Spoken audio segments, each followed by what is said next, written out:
Asawa, anong tinawag mo sa akin? Asawa, anong tinawag mo sa akin? Asawa, ano ang tawag mo sa akin? Bakit ginawa iyon ng lalaki? Mababa kasi ang tingin sa kanya ng dalaga. Kahapon, tinatawag ng isang batang lalaki ang isang babae bilang kanyang asawa sa publiko. Walang awa siyang sinampal ng asawa. Ano ang tawag mo sa akin?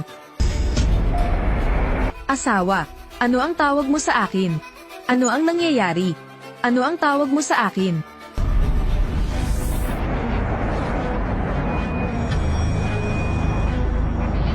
Miss Sia, Miss, security guard ka lang ng pamilya Xiao. Nang walang Sia Group na tutulong sa iyo. Kung pakakasalan kita, makakatanggap ako ng mga order na nagkakahalaga ng 10-10 bilyong dolyar. Ang pamilya Sia ay isang malaking pamilya. Isa kang walang kwentang tao. Hindi kita gusto.